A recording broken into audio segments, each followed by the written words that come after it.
Listen, there's only one way to start this podcast. Now, I don't know if my guest wants to join me in this, but gold all in my chain, This gold man's all in my excited. ring, gold Hey, all in my watch. come on. Don't believe me, just watch. Ricka, Ricka. Trinidad James, baby. Yes, sir. You are tuning into another episode of the SoleSavy podcast. I go by the name of Tony Mui, and I'm joined by a familiar face and a friend of mine, musical artist, actor, host, writer, entrepreneur, fashion icon, all that good stuff. Trinidad James, welcome to the podcast. Thank you, bro. Thank you, man. Congrats to you too, man, for staying just active and never settling, man. So no, happy to be here, bro. Happy Man, to I be here. appreciate you, man. I guess I should have said platinum record selling artist. That sounds a lot better, no? Hey, I mean, I'm just working, man. I'm just working. The accolades, I think that's like things to talk about when you're dead. I feel you. I feel you on that. So, born in Trinidad, Tobago, school me, put me on game. What kind of Trinidadian music should I be getting familiar with? Like, now I know there's a lot of genres, right? Mhm. Like you got Carnival, you got was it Calypso? Well, it's Calypso. Calypso, Soca. Carnival is not really I wouldn't say carnival is a genre. Carnival is carnival.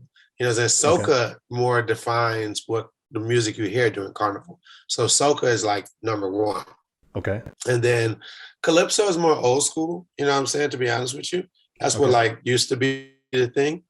Reggae is still reggae, but that's still more of a Jamaican thing. To be honest with you. But everybody, it's more of a Caribbean thing if I'm gonna say anything. But like soca and Trinidad go hand in hand. And then Okay. in reality, people in Trinidad listen to a lot of American music. Lot, You a got any like lot. favorite artists or songs that I should be, aware I of? mean, I think I'll give you artists that you should just check out. You know what I'm Okay. saying? Marsha Montano, Bungie Garland, Fayon Lyons, Super Blue, Prince. And now we got also this thing called Trinidad, which is like Trinidad dance hall. Like a lot of the different Caribbean islands have took dance hall and it's become kind of like their version of drill music or whatever is really interesting. But Prince Swanee, Jelano, Plumpy Boss, who else? Who else? Rebel Six, RP. Those right there kind of put you in like a algorithm of like, wow, it's a lot of music in the Caribbean. Okay, so if I start streaming their music, it'll lead me into a wormhole of just other music that's similar to that. Okay. Mm-hmm. So speaking of music, I know you dropped some music last year, right? I Black dropped a new Filter. album last year. This year I focused on this year music wise. I did all features. I didn't drop any like actually like my own singles. I did all features. So I probably did like 6 or 7 features on the last one came out like last week, if I'm not mistaken, with Lunch Money Lewis, a record called Don't Stop. Okay. Really cool dance record.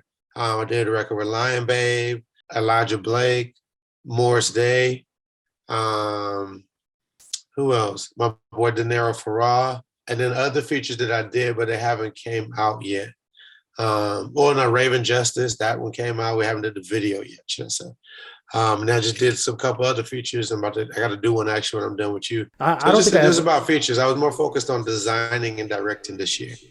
Right. Okay. So speaking about like design and style and all that, I don't think I ever asked you this, but like, what made you decide to come on the scene like so loud in terms of like with all gold everything, right? Obviously, you're not as loud now verbally, but you're still loud through your fashion and style. Like, what made you decide to do that when you first came on the scene?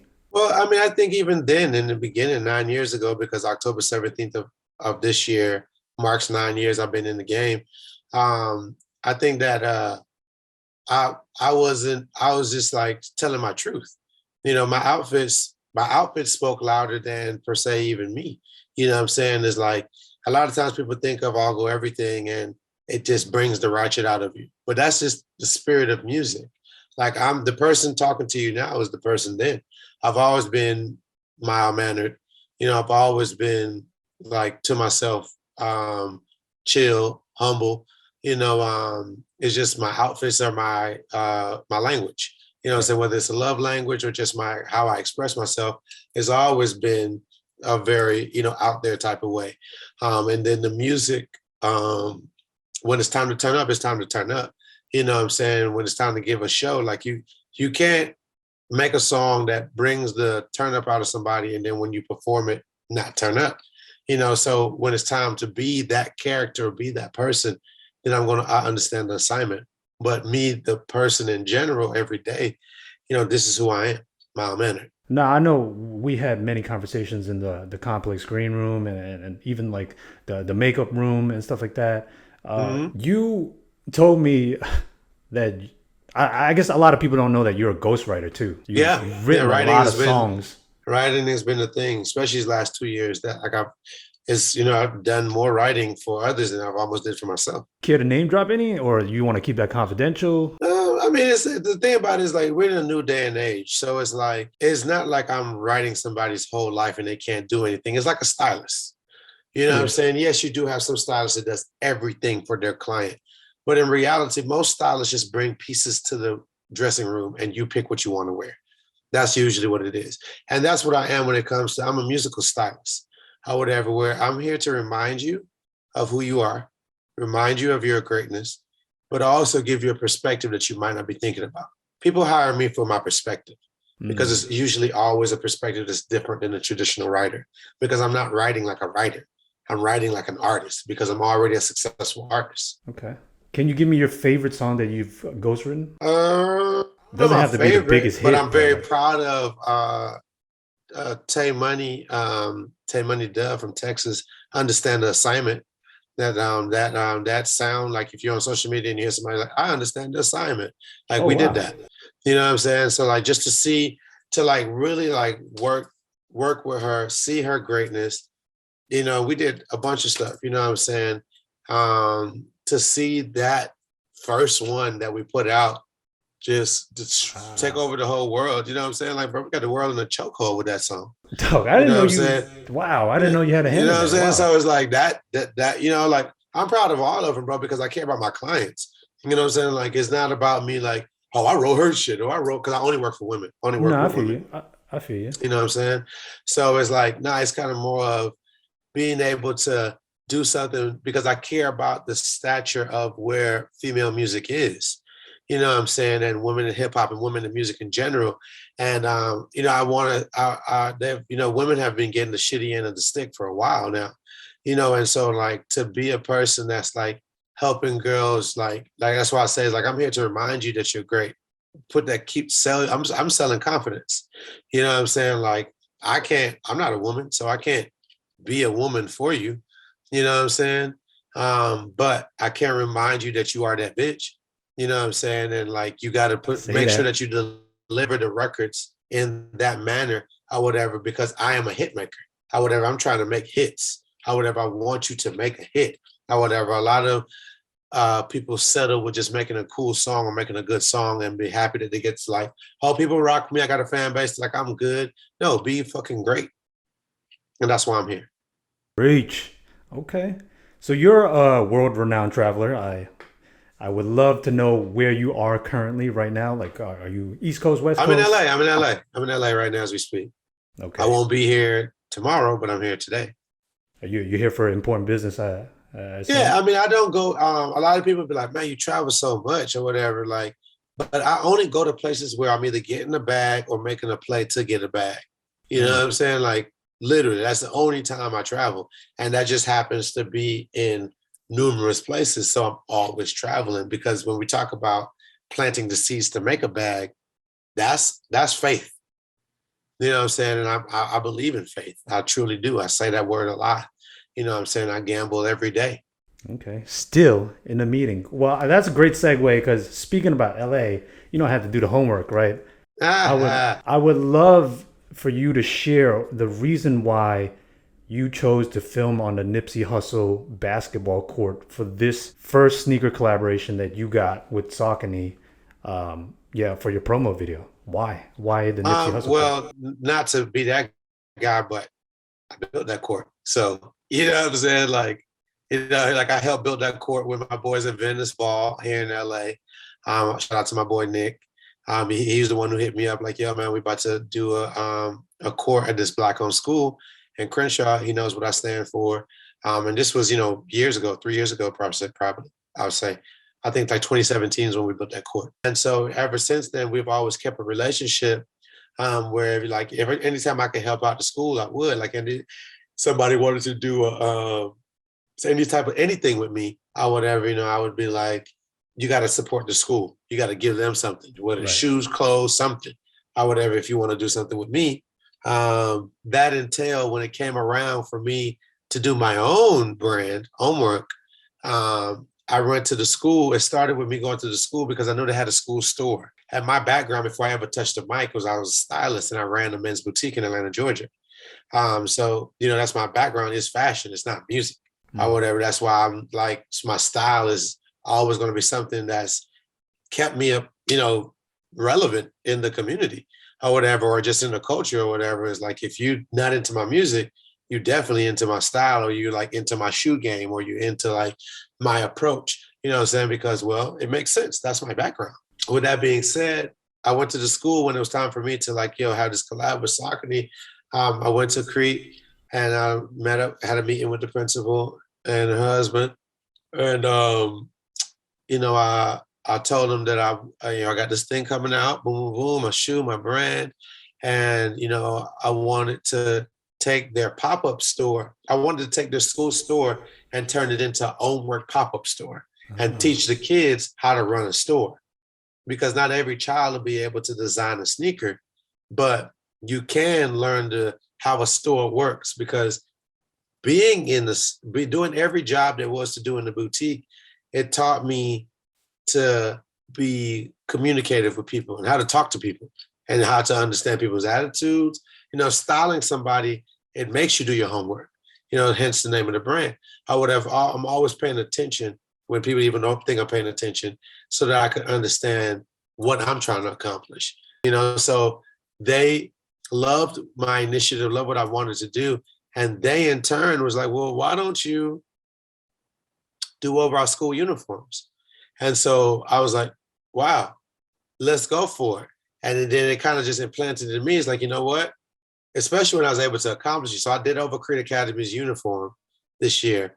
That's what I'm going to do every fall season for my brand, is do over a different school's uniform. Wow. That's big. What I'm saying? And that's like one of the best things I ever did in my life, bro. Big respect. Backtrack a little bit for me, because I know you probably said this hundreds of times, but for the new listeners and viewers, how did this collaboration come about? Was it you forming Hommewrk first and then Saucony come in to ask for a collaboration, or was it Saucony coming to you first and then you started to build out the Hommewrk brand? Where did we start with this?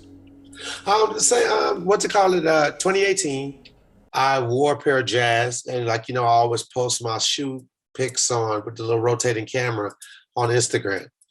I posted it, and Saucony commented on it like, oh, boom, boom, boom. They showed love. And I don't know what it was, but I just took the initiative right away, just jumped in their DMs. Yo, you know what the crazy part is? Like, we both work in the industry, right? So we know that it's the social person that's running the account. So technically you were talking to the social person. Mm-hmm. And then it's not really like you were talking to somebody super high up. So that social person must have been a big fan of yours to comment and then relay that message to the higher ups. Fair to say? Yeah. No, fair to say. You know what I'm saying? Like, the person who was doing the social was a fan, if I'm not mistaken. I mean, it gotta be. If they're gonna comment, you know what I'm saying? Exactly. I was like, thanks for the love, boom, boom, boom. You know what I'm saying? I'm a big Saucony fan. Thanks for the love. We should do something. It was like, oh, for real? I was like, yeah, I really think so. And then that led to me meeting up with them in New York, at their New York office. And when I linked up there, I met I met a guy named Jason and maybe a girl named Melissa. I can't remember exactly who I met in the beginning, that first meeting in the office. But, we just started talking, and like, I was just telling them like, Saucony actually really holds a place for me. When I first moved to America as an immigrant from Trinidad, one of the first sneakers my parents ever bought me was Saucony. Right. You know what I'm saying? So like, it's not like I'm just making this up or whatever. Like, I have roots with this brand. And that resonated really well with them. But they still wasn't on board. And so like, boom, this is 2018. Fast forward to like, I just kept in contact from time to time, you know what I'm saying? Of like, we could do something. I still didn't have I didn't have a shoe design or anything or whatever. I just wanted to like get their interest, you know what I'm saying, to do it. Because I'd never really designed a sneaker before. Right. So it's not like I'm just like waiting to design sneakers. You know what I'm saying? I had done brands before in the past and they failed or whatever. So it kind of pushed me away from doing it for those 9 years that I was in the game. Because I got into music not to be famous. I got into music to own my own sneaker store. The boutique that I worked at in the beginning, that guy was a Korean guy. His name was Dave. Good dude, great dude. Taught me a lot. Gave me an opportunity that really helped me out because it just helped me out. Working for him wouldn't allow me to make the money I needed to own my own store. So I had to add other things to my hustle compared to all the other hustles I was doing outside of that job to get the store. When I jumped into music, I became so successful so fast, it pushed me away from my actual what I wanted to do. And I went down that rabbit hole or whatever of like, yo, what is going on right now? And I'm happy I did because it allowed me to, level up so crazy and make network on another level and build a rapport with, artists that per se, I wouldn't have built a rapport if I, never went down the rabbit hole for real. Now to take it back to them, we kept the conversation going. It's 2019. We started in 2018. 2019 comes around. Kept the conversation going from time to time. Still nothing there. But I invited them to Complex Con, or whatever 2019's Complex Con, not the one in Chicago because I think that's the one where you had that eye, right? Exactly, or whatever. And I did a booth because I was for a song on the album that I dropped last year, Black Filter, or whatever called. The song was called Ugly. So we did the booth and I invited Saucony to that. They came, got them tickets. Boom, they came. They got their nails done, or whatever. That's when I got to meet like 2 more people, or whatever. So Jason came, the same guy I met in the beginning. I know he brought Alyssa then. I don't know if Alyssa was there in the beginning, but I know that Jason was there and there was one more person. I can't think of who it was. But Jason came, he brought Alyssa, and he brought Eric. And, they got to really see me in action of just like what type of person I am. And Jason was also doing his homework on me through social media the whole time. And so then we left Complex Con, which would have been a November thing, and we didn't speak. December, January, February. And I wasn't really tripping because I'm always so busy. And I'm focused also on like Trinidad James music stuff because I knew I had the album getting ready to come out. You do a lot of stuff, man. Yeah, you know what I'm saying? So like nothing ever really makes me feel a type of way if we don't talk because it's like, bro, I'm busy. I'm always busy. You know what I'm saying? With all the things that I do. And so I started the year on just a crazy little travel tier. Then boom, we get caught up in COVID or whatever in the pandemic. You know what I'm saying? So boom, my whole life is on shutdown. Everything, all my plays, all that is just straight shutdown. And through all that darkness, I got a call from Jason or whatever towards the end of March, probably something like that. He just called me out of the blue. I remember sitting at my one of my spots or whatever. I was in Miami, and I was sitting there on my blue couch. I think he hit me and he was like, I want to set up a Zoom call with me, you, and Eric. And I was like, all right, cool. Boom, we ended up doing it.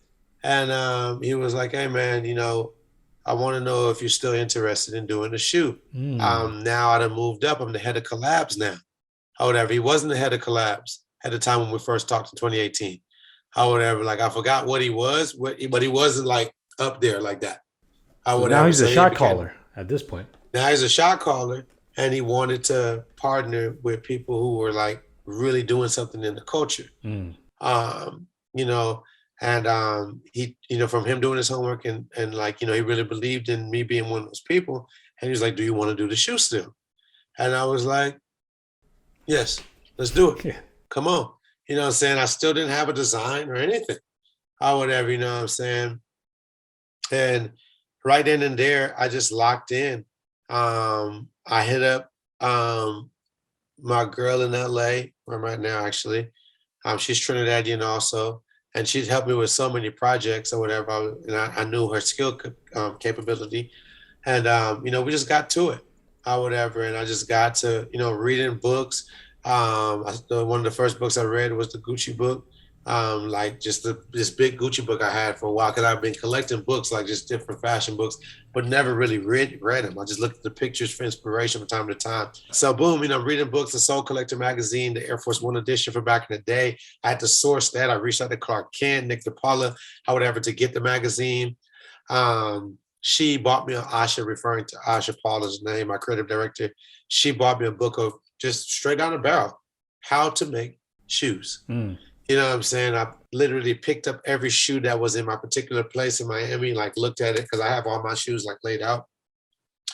And I just touched everything, just like really, really, really. And you know, that's how it all started, bro. That's how I started right there.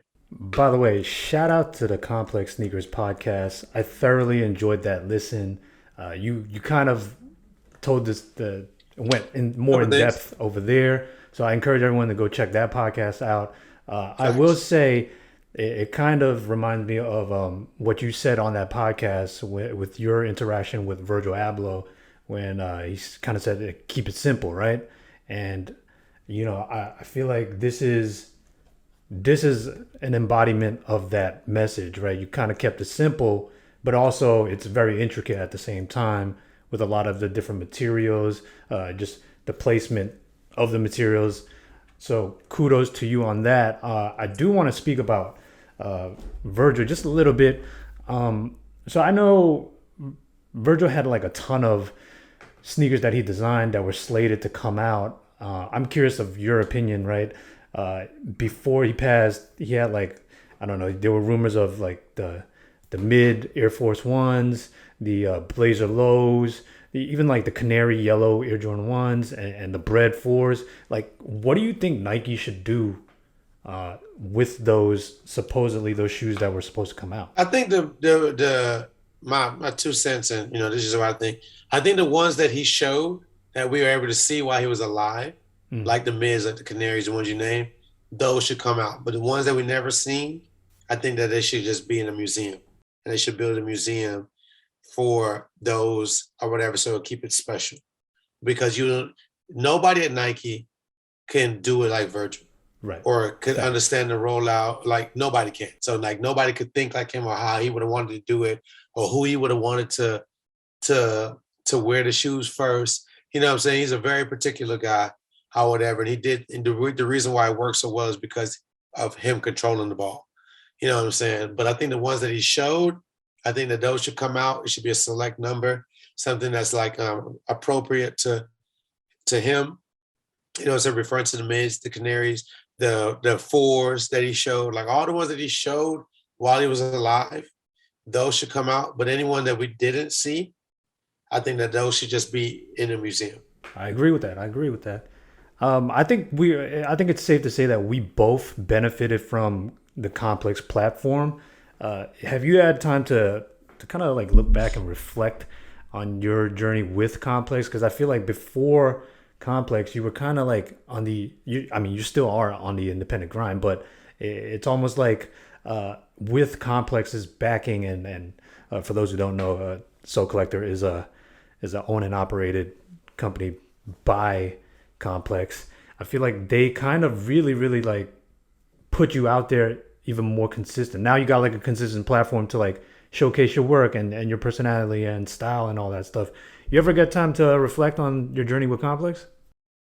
For sure. Like you know, I appreciate Rich Antonello, you know what I'm saying, for um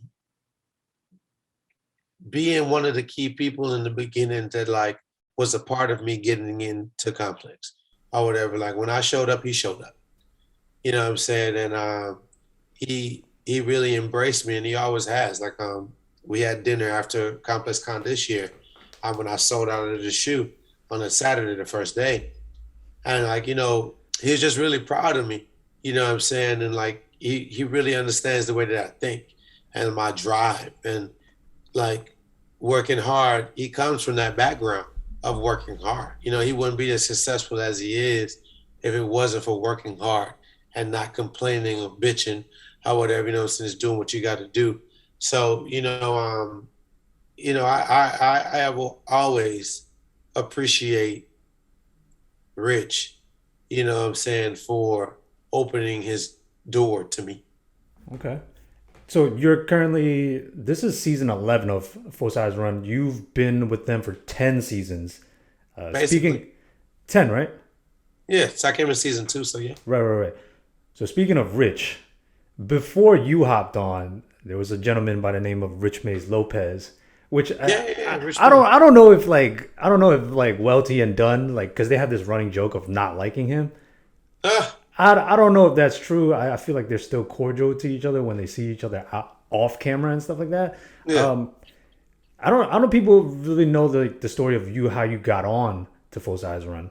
Yeah, You, it's nothing like, it's not really a big secret. It's like Rich moved on to do something else. I think he wanted to be more behind the cameras. So he moved on to work for another company, and they didn't have a person. And my accountant, who I put on the sneakers, he watched that show.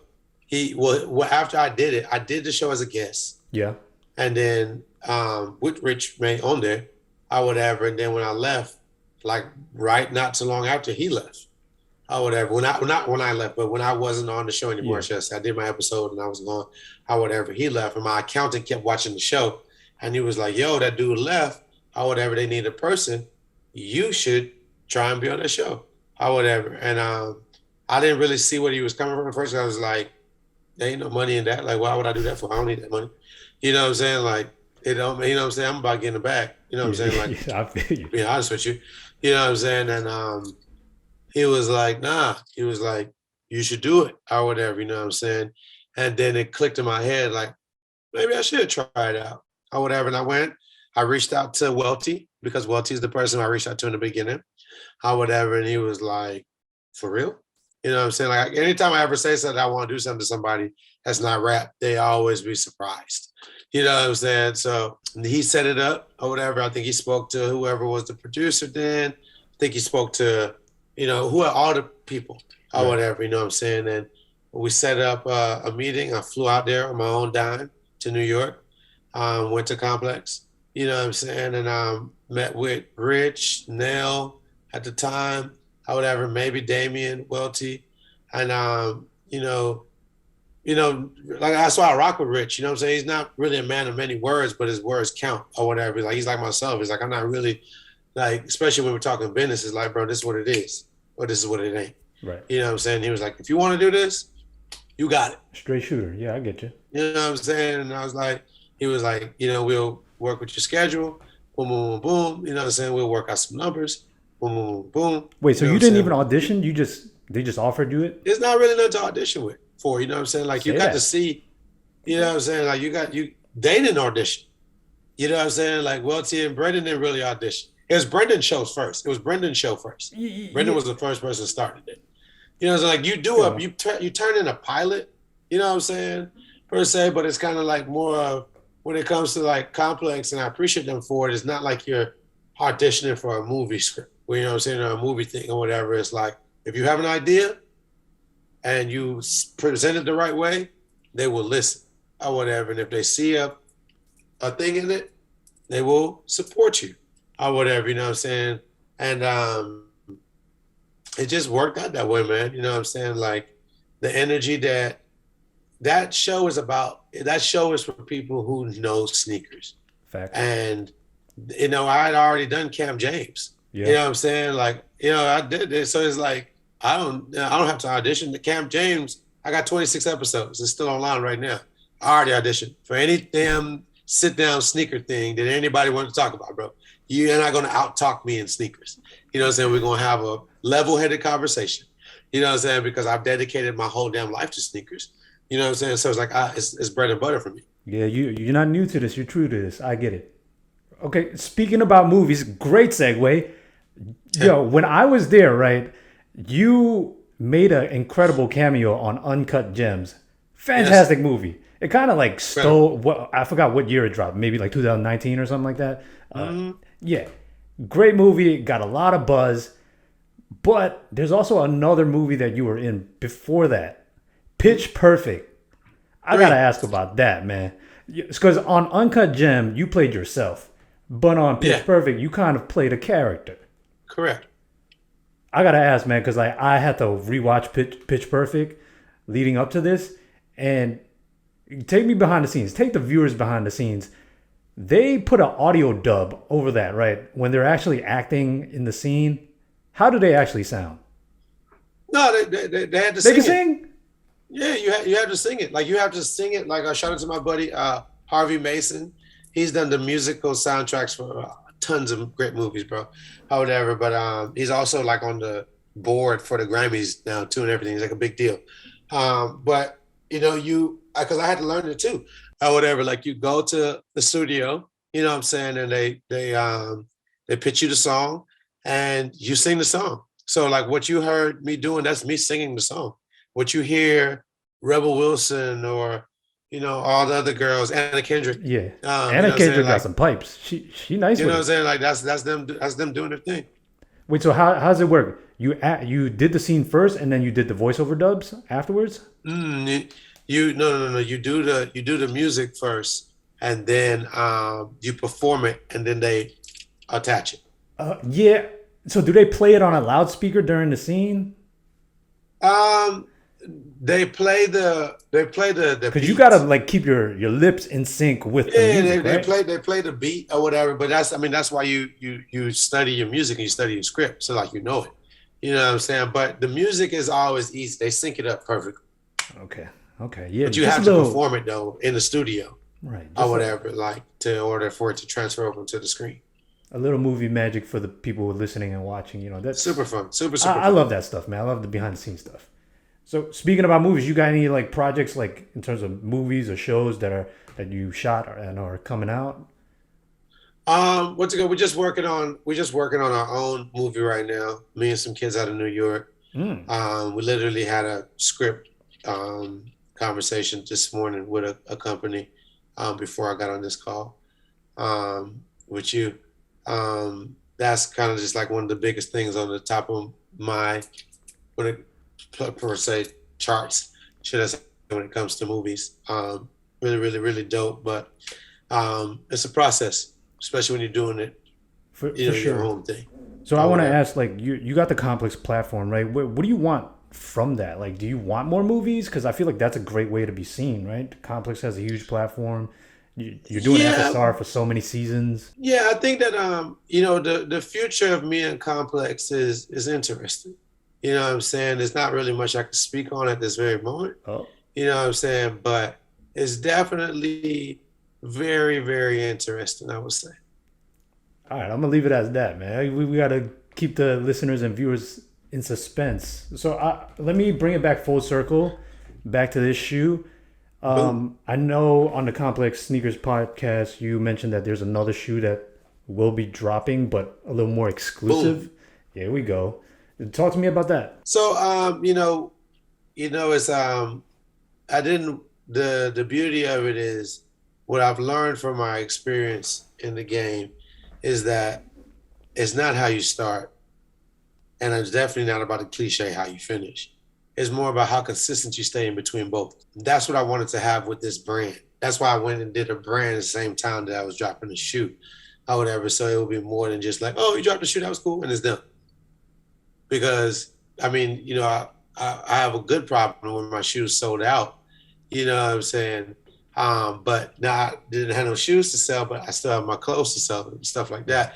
You know what I'm saying? I have an in-store coming up in Atlanta this weekend at Wish ATL, where we're going to be introducing the brand to the store, but also to the community because it's a community brand.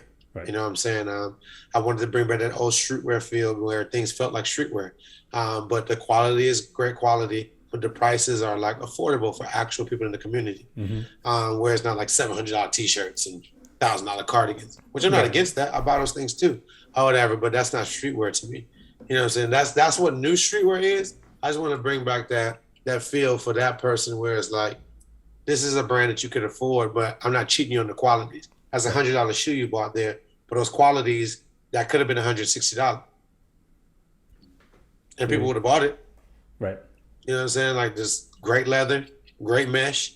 You know what I'm saying? Like TPU because you can't use PVC.